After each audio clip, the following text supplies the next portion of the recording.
आजादी के बाद देश को पहला ऐसा प्रधानमंत्री मिला है जो विदेशों में भी खुले मंच से सनातन धर्म की बात करता है, सनातन संस्कृति, भारतीय संस्कृति की बात करता है। और इसी प्रकार से उत्तर प्रदेश को ऐसे सीएम मिले हैं जो हिंदुत्व की बात करते हैं, गोरक्षा की बात करते हैं, साधु संतों के सम्मान की बात करते हैं। और ये देश में पहली बार ऐसा हुआ है, इसलिए ये दोनों कलियुग के राजर्षि हैं। कृष्णा, तो जब हम भागवतम पढ़ते हैं, शास्त्र पढ़ते हैं, तो एक टर्म बार बार आता है, राजर्षि। ये महाराज युधिष्ठिर और महाराज परीक्षित जैसे राजाओं के लिए यूज किया जाता है इस टर्म को। राजर्षि का मतलब क्या हुआ? राजा प्लस ऋषि, यानी कि ऐसा शासक जो शासन भी करता है किंतु अपना जीवन साधु संतों की तरह, ऋषियों की तरह बिताता है। भोग विलास में, ऐश्वर्य में, इंद्रिय भोग में अपना जीवन नहीं लगाता है, उसे राजर्षि कहते हैं। तो जो पहले के राजा होते थे, कलयुग से पहले के, वो राजर्षि होते थे, राजा भी होते थे और ऋषि भी होते थे। और आज कलयुग में लुटेरे, चोर, उचक्के, डकैत, ये सब नेता बन के बैठे हुए हैं। अधिकांश नेताओं के बैकग्राउंड निकालिए, ऐसे ही हैं ये लोग।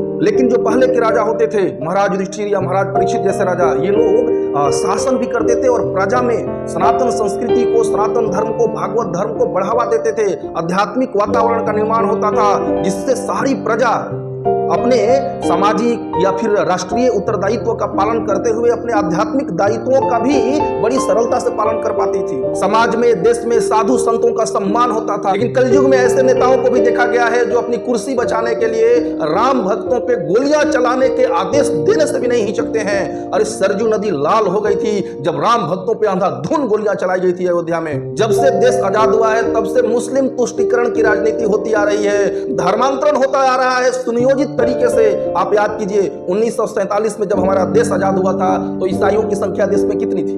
लेकिन तब से लेकर के 70 सालों तक बड़े ही सुनियोजित तरीके से धर्मांतरण किया गया हिंदुओं का। सनातन धर्म से उन्हें ईसाई धर्म में या फिर मुस्लिम धर्म में कन्वर्ट किया गया, कन्वर्जन किया गया उनका।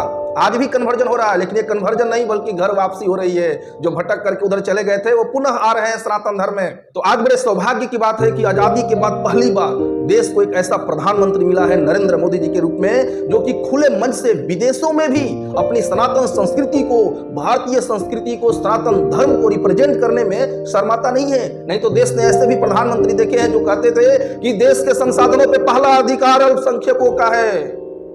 तो 70 सालों से वही घिसी पिटी राजनीति, मुस्लिम तुष्टीकरण की राजनीति, वोट बैंक की राजनीति होती चली आ रही है। देखिए, जब 70 साल तक देश मुस्लिम तुष्टीकरण के नाम पे या अल्पसंख्यकों के तुष्टीकरण के नाम पे कोई राज कर सकता है देश में, तो फिर सनातन संस्कृति के नाम पे, सनातन धर्म के नाम पे राज क्यों नहीं कर सकता है? नेताओं को समझना चाहिए कि गया वो जमाना जब वोट बैंक की राजनीति के दम पे, मुस्लिम तुष्टीकरण की राजनीति के दम पे गद्दी हथिया लेते थे, सत्ता हथिया लेते थे। तो ऐसे ही लोगों को देश चलाना चाहिए जिनको कि कोई सरोकार नहीं है इंद्रिय तृप्ति से, जिनके कोई अपना लक्ष्य नहीं है कि हमें यहाँ फ्लैट खरीदना है, यहाँ बिल्डिंग बनानी है, अपने बेटों को मुख्यमंत्री बनाना है। आज देश में ऐसे नेता हैं जो कि अपने परिवार को ही पूरा संसार मानते हैं, देश मानते हैं।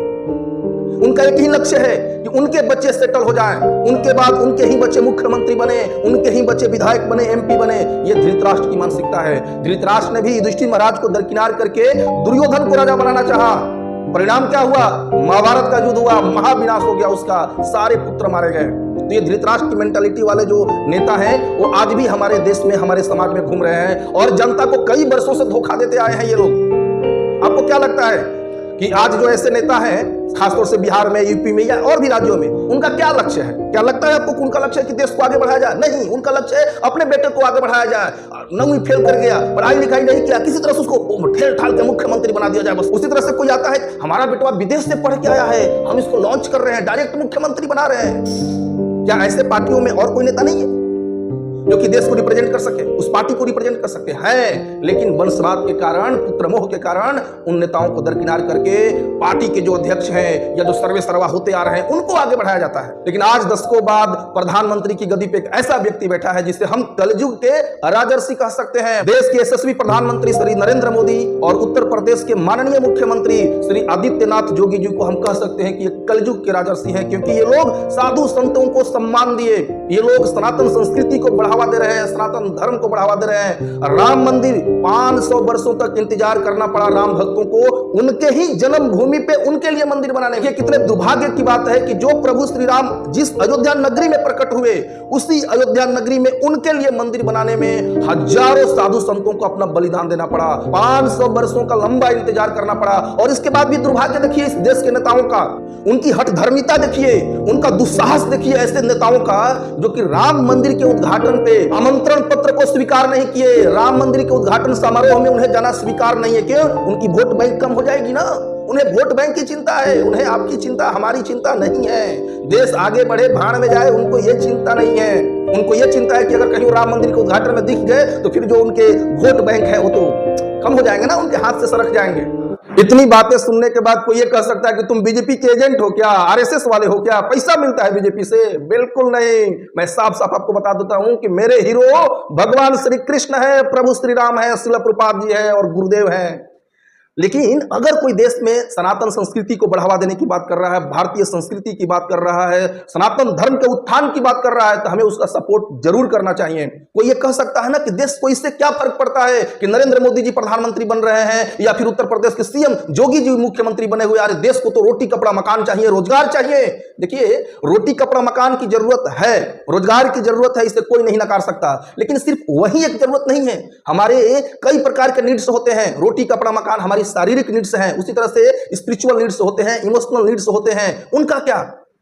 तो रोटी कपड़ा मकान की भी जुगाड़ हो जाएगी। तो रोटी कपड़ा मकान के साथ साथ हमारी स्पिरिचुअल नीड्स, इमोशनल नीड्स की भी ध्यान रखनी चाहिए। ऐसा नहीं कि कोई आएगा सनातन धर्म का अपमान करते चला, जैसे कई नेता कहते हैं कि सनातन धर्म तो कोरोना की तरह है, मिटा दो इसको। अरे कितने आए, कितने गए, मिट गए। सनातन धर्म ही शाश्वत धर्म है, सारे पंथ इसी सनातन धर्म से निकले हैं। तो जब कोई सनातनी देश पे शासन करेगा, राज्य पे शासन करेगा, तो फिर माहौल आध्यात्मिक हो जाता है। और जब साधु संतों का सम्मान होता है, गायों की रक्षा होती है, तो पृथ्वी प्रकृति भी खुश हो जाती है। भागवतम में एक राजा का वर्णन आता है जो कि नास्तिक था, महाराज बेन की कथा आप सबने सुना होगा नाम। महाराज बेन जब पृथ्वी पे राज्य करते थे, उस समय पृथ्वी अन्न देना बंद कर दी, क्योंकि वो दुष्ट राजा थे, वो अपने धर्म का पालन नहीं करते थे, इंद्रिय तृप्ति, इंद्रिय भोग में लगे रहते थे। उसका परिणाम सारी प्रजा को भुगतना पड़ा। तो जब राजा भोगी हो जाए, जब राजा इंद्रिय भोग में ग्रसित हो जाए, तो उसका नुकसान पूरे देश को उठाना पड़ता है, पूरी प्रजा को भुगतना पड़ता है। इसलिए तो बड़े सोच समझ करके चुनना चाहिए कि किसको प्रधानमंत्री की गद्दी पे बैठाया जाए, कौन है वो उस लायक।